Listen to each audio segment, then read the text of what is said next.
Hello friend, आप सभी की बहुत ज़्यादा डिमांड थी कि आप अपने मशीन के बारे में बताइए। तो आज की वीडियो स्पेशली है मेरे इंडस्ट्रियल स्विंग मशीन के बारे में, जो है उषा की high speed industrial swing machine. तो आप इसी के बारे में बात कर रहे होंगे और मशीनों के बारे में तो नहीं। इस मशीन के बारे में बनाने से पहले सबसे पहले आप दोनों माँ बेटे की प्यारी सी ड्रेस देखिए और हमारे हैप्पी कस्टमर देखिए। तो आज की वीडियो की शुरुआत हो रही है एक प्यारी सी ड्रेस के साथ। ये बेबी ड्रेस है और ये है मम्मी ड्रेस। तो ये है हमारे हैप्पी क्लाइंट। तो दोस्तों, इनका फ्रॉक कल बन गया था, तो आज बनाया मैंने बच्चे के लिए। इसको पकड़ो फिर। तो ये मैंने वीडियो बनाने के लिए कुछ ऐसा। तो ये दोनों मम्मी बेटे का कॉम्बो है और दोनों के फूले फूले स्लीव्स बनाए मैंने इस तरह से, और इनके भी उनके भी। और बच्चों के लिए पीछे इलास्टिक वाला सही रहता है, तो पूरे में इलास्टिक लगाया पीछे और आगे गले वगैरह में भी। तो कुछ इस तरह से लग रहा है। कैसा लगा? बहुत अच्छा लगा। तो चलिए, अब ये तो जब इनकी बेटी पहनेगी कल बर्थडे में तभी मिलेगी इसकी वीडियो। और साथ में ये बनाया प्यारा सा हेयर बैंड जो लगाएगी बच्ची बालों में अपने। तो माँ बेटी की दोनों की मैचिंग ड्रेस बनाने के बाद मैं अब बना रही हूँ इस मशीन की वीडियो। तो आप सभी की बहुत ज़्यादा डिमांड थी और कई समय से मैं आपको बता भी नहीं पा रही थी। सबसे पहले तो इस मशीन को हो गए हैं मेरे कम से कम 6 साल। मुझे अच्छे से याद है जब मैंने फ़ोटो ली थी। अभी मैंने गूगल फ़ोटो में जाके चेक किया तो 2018 जनवरी 2018 की मेरे फ़ोन में फर्स्ट फ़ोटो है। उससे पहले की कब की थी, खींची नहीं खींची, वो मुझे याद नहीं है। तो अभी मेरे को दुकान खोले हुए 7वां साल लगा है। तो इस मशीन को भी हो ही गए हैं 6 साल, क्योंकि 1 साल बाद मैं लाई थी जब मैंने दुकान खोली थी। उससे पहले मैंने 3-4 साल कमरे में सिखाने का काम किया। लोग आते थे इधर उधर से, औरतें आती थी तो उनको मैं सिखाती थी। 2-2 3-3 को हर शिफ्ट में सिखाती थी, क्योंकि छोटा सा कमरा था और तब मेरा बेटा भी छोटा था, मतलब 1-2 साल, मतलब छोटा। जब पेट में होते हैं बच्चे तो मशीन का काम नहीं करते, तो मैं उन दिनों सिखाती थी। और हाँ, सिलाई सीखने की बात करूँ तो मैंने सिलाई सीख दी थी 2007-8। हाँ, 2007-8 में ऐसी ही सिलाई सीख लिया था। जब मैंने 8 पास किया था तो 9वीं क्लास में मैंने क्लास एडमिशन नहीं किया, मैंने सीधी सिलाई सीखी थी। और जो भी मैंने स्कूलिंग वगैरह की वो प्राइवेट की। 9, 10, 11 MA BA सब जो भी है प्राइवेट किया। घर ही बैठ के मैंने पूरा सिलाई का काम ही किया। तो 10-11 साल शादी के हो गए। उससे पहले मैंने 9, 10, 11, 12 और 1 साल, फिर 12 में मेरा रिजल्ट ख़राब हुआ। 5 साल वो हो गए। फिर BA फर्स्ट ईयर, फिर शादी हो गई थी मेरी। तो कम से कम 6-7 साल का पहले का अनुभव है मेरा शादी से पहले। मतलब सीखना कहो या सिलना कहो। कुछ ही साल परिवार में मेरी चाची थी जिन्होंने कोर्स किया हुआ था, तो उन्होंने मुझे सिखाया। उसके बाद से मैं उन्हीं के साथ सिलती थी। शुरू में वो काम करते थे, उनका बहुत सारा काम आता है जैसे ही मेरा आता है। तो आता था, वो सिलते रहते थे, मैं देखते ही रहती थी। और पायदान चलाना, मैंने जो पायदान की डोरी होती है, डोरी लगी रहती ना, उसको बिना डोरी के ऐसे ऐसे ऐसे खाली प्रैक्टिस करते रहे। मतलब जब फ्री टाइम, उन दिनों बहुत सारी मशीनें भी नहीं थी चाची के पास। एक पायदान थी, एक पीको कर ले पायदान थी, एक इंटरलॉक के लिए।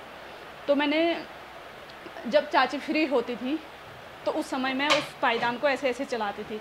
तो इसमें मेरी पायदान की हालत कुछ ऐसी हो गई है। तब जाके मैं आज इसको पूरा खोलने वाली हूँ। और तब जाके मैंने सिलाई सीखी थी, देख देख के, कर के सीखते रही, सिलते रही, तो आ गया था। अब मुझे ये नहीं पता कि मैंने कितना समय लगाया सीखने के लिए। तो आप सभी पूछते हो कि कितना समय लगा, क्या लगा, तो मुझे याद नहीं है अभी, क्योंकि बहुत साल हो गए। 15-20 साल तो हो ही गए हैं। 10 साल शादी के हो गए, 7-8 साल उससे पहले मैंने जो स्कूलिंग वगैरह की, उस टाइम पे मैंने सीखा, सिला, सभी कुछ किया। तो इस मशीन की बात मैं कर रही थी, तो वहाँ से कहाँ पहुँच गई मैं। तो 2018 जनवरी की मेरी फ़र्स्ट फ़ोटो है, लगा दूँगी मैं साइड में। और दूसरी फ़ोटो मेरी दुकान की जो स्थिति थी उस समय कैसी थी, वो दूसरी फ़ोटो है। इसी तरह से मतलब पुरानी यादें हैं उस समय। जो ये दुकान की रैगें वगैरह दिख रहे हैं आपको, उस समय मेरे हस्बैंड की यहाँ पे कपड़े की दुकान थी। जब शादी नहीं हुई थी तो कपड़े वगैरह बेचते थे, जेंट्स लेडीज़ वगैरह जो भी कपड़े होते थे, तो उस चीज़ की दुकान थी। तो उन्होंने नहीं किया, फिर मैंने अपनी सिलाई की बहुत। जब मेरा बेटा बड़ा हो गया था, खुद से स्कूल जाने वाला ऐसे मतलब हो गया था, तब जाके मैंने अपना काम करना शुरू किया। तो फिर मैं ये मशीन लाई। मैंने इतनी बड़ी मशीन होगी नहीं सोचा था। मैंने बस ये सर्च किया था उस समय 6 साल पहले यूट्यूब में भी इस मशीन की कोई वीडियो नहीं थी। ये मशीनें मैंने यहाँ देखी थी जो ट्रैक सूट वगैरह बनाते हैं ना कंपनी फैक्ट्री वाले, तो उनके पास देखी थी मैंने इसी टाइप की दूसरी वाली। तो उन्होंने बोला कि हाई स्पीड मशीन है, तो उन दिनों तो गूगल में ही सर्च किया मैंने हाई स्पीड मशीन, तो ये पड़ी थी मेरे को 16,000 की। अब इसके रेट देखूँगी 19,000 इसके रेट आ रहा है, 19 से 20,000 इसके रेट आ रहे हैं। तो इस मशीन में मेरे को ये मिला, ये पायदान मिला, नीचे का ये स्टैंड मिला और इतनी बड़ी मोटर मिली। तो उस समय मैंने सोचा नहीं था कि इतनी भारी वो होगी। मैंने सोचा था ये छोटा सा दिख रहा था फ़ोटो में, ये होगा ये होगा। और ये ख़रीदा मेरी सासू जी और ननद के हस्बैंड ने। जब दिल्ली थे ना, तो वो दिल्ली थे, सासू जी लोग दिल्ली गए थे, तो वो गए थे। मैंने सोचा अपने लिए भी मशीन मंगा लेती हूँ एक अच्छी सी। तो मैंने फ़ोटो भेजी ये वाली मशीन चाहिए, तो वहाँ दुकानदार के पास ले गए ये चाहिए। तो हाँ, दुकानदार ने भी समझा दे कि हाँ अच्छी है, ये है वो है, हाँ सब प्रकार के कपड़े सिल लेता है, ऐसा बोला। तो उन्होंने बस ऐसे ही देखा होगा, हाँ तो पैक कर देना बोला। जैसे ही पैक करके आया तो इतनी भारी मतलब 20-25 किलो की मशीन है और 16-17 किलो का स्टैंड है, मतलब ये लोहे के पूरे लोहे के वगैरह हैं, और 8-10 किलो का मोटर है। तो उस समय इतनी भारी होगी, इसको लाने के लिए एक अलग से गाड़ी बुक करनी पड़ी बड़ी वाली। तो ये थी इसकी कहानी। अब मैं इसको रिपेयर करती हूँ और काम ये बहुत ही अच्छी करती है। उस समय ना यूट्यूब में वीडियो थी इस मशीन को फिट करने की, हमने बस देख के कौन सा होल कहाँ पर आएगा, कौन सा नट बोल्ट कहाँ पर लगेगा, ये अनुमान से फिट करा। तब से ये हिला भी नहीं मेरा, ठीक था। अब ये परेशानी करता है, ये हिलता है। उस समय अच्छे से नहीं कसा। बस एक ही बार ये हुआ कि ये स्टैंड ना मेरा ऐसे सीधे में रह गया, पंखा चला था और मोटर ऑन है करके पता नहीं चला, तो मोटर फूक गई थी। तो मोटर यहीं सुधर गई थी। और ऊषा वगैरह की कंपनी की चीज़ें लेने से क्या होता है ना, कंपनी वाले खुद आते हैं उसको ठीक करने। उस समय मोटर फूकी थी, हमने कंपनी को फ़ोन किया, कंपनी वाले ने अपने लड़के को भेजा, उन्होंने बोला कि मोटर फूकी है, मशीन तो ठीक है। तो इस मशीन में 6 सालों से कोई कमी नहीं, कोई गड़बड़ कोई सी नहीं, मतलब सुइयाँ टूटते ही हैं जो नग वगैरह वाले काम करते हैं। तो बस वही प्रॉब्लम, और कुछ भी प्रॉब्लम नहीं आई इसमें भगवान की कृपा से। बस 1-2 दिन से ये मेरे को परेशान कर रहा है। इसको मैं कसती हूँ आज अच्छे से, उसके बाद ये फिट है। और इसको कसने के लिए सबसे पहले तो मेरे को ये मशीन को ऐसे पलटना पड़ेगा। इस तरह से इसको पलटते हैं। इसका ऑयल वगैरह भी मेरे को साफ़ करना है, बहुत ज़्यादा गंदगी हो रही है। अब मैं नज़दीक से दिखाती हूँ। 7-8 मिनट तो मेरे को बोलते ही हो गए, तो ये वीडियो थोड़ी सी लंबी बनेगी। इसमें जंग लगा था, तो ये बॉबिन भी मैंने यहीं रख लिया था कि इसका जंग ख़त्म हो जाए और ठीक हो जाए बॉबिन करके। तो इसको एक कपड़े से साफ़ करती हूँ मैं। कुछ इस तरह की रस्सियाँ लगी रहती हैं जिनसे तेल इधर उधर पुर्जों में जाता है, और यहाँ पे एक जाली लगी रहती है जिससे तेल फिल्टर होके ना पूरे मशीन के उनमें जाता है। तो ये बहुत ज़्यादा ये गंदगी मैंने साफ़ भी नहीं कर रखा है, कितना समय हो गया है। तो इसका सबसे पहले तो इसका मैं तेल निकालती हूँ, मशीन निकाल के ज़मीन में रखती हूँ और इस स्टैंड को उल्टा करती हूँ, तब जाके मैं इसको कस पाऊँगी और फटाफट स्पीड में आपको वीडियो बना के दिखा। तो यहाँ पे मैंने वीडियो को टाइम लैप्स पे लगा दिया और फटाफट से मैंने मशीन का टॉप पार्ट निकाला। फिर ऑयल टैंक, उसको साफ़ करने के बाद मशीन को जैसे उल्टा किया, जो मेरे को नट बोल्ट कसने थे ना उनको वापस निकाला। फिर 20 सेंटर में सेट करके उसके नट बोल्ट भी कस के चेक किया कि मजबूत है नहीं है। फिर आंटी आए, आंटी की मदद से मैंने पायदान को खड़ा किया, अकेले हो ही नहीं पा रहा था। उसके बाद मैंने वैसी सिंगल मोटर चलाने की कोशिश की, तो वो चल रहा था, कसने के बाद अच्छे से काम कर रहा था। और फिर मैंने लगे हाथों चारों तरफ जो भी गंदगी थी उसकी साफ़ सफाई करी, टैंक साफ़ करा, नट बोल्ट कसने के बाद मशीन की सफाई की, मशीन को फिट किया। तो पायदान के नट बोल्ट मैंने कस लिए। उसी के साथ साथ जो भी जहाँ पे भी कोई कमी थी, साफ़ सफाई करना, धूल वगैरह बहुत ज़्यादा हो रही थी, वो भी कर लिया। तेल की टंकी जो है वो भी साफ़ कर लिया मैंने। और इस पे ना पूरी ये पूरा 1-2 लीटर तेल जाता है इस टंकी में। तो देखेंगे इसमें बता रखा है कि हाई लो कितना तेल रखना है। पुराना तेल मैंने सारा निकाल दिया है, इसमें पीला हो गया था वो। अब डालूँगी ये वाला तेल। देखो तेल एकदम पानी की तरह है, तो ये डालूँगी मैं। तो देखो ना, यहाँ पे लो है, यहाँ पे हाई है, यहाँ से छेद था। इसको नट बोल्ट खोलने के बाद बाल्टी में मैंने तेल निकाल लिया था पुराना। अब इस पर डालेंगे ये वाला तेल। तेल को ना 6-6 महीने में बदलते रहना पड़ता है।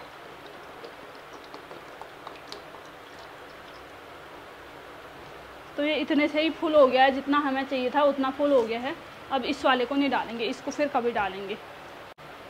तो हमें यहाँ पर तक चाहिए, उससे ऊपर भी इस तेल आ रखा है, तो अच्छा ही हो गया। मैंने ये शटल वगैरह की सफाई भी कर ली है, पूरे ब्रश से तेल में भिगा के उसकी गंदगी को साफ़ कर लिया। मैं शटल बाहर नहीं निकालती हूँ, और इसको फिट करना फिर मुश्किल हो जाता है। ये वाला शटल, छोटी मशीनों का शटल तो हो जाता है, ये वाला शटल जो निकाल देंगे ना इससे, फिर फिट करना मुश्किल हो जाता है।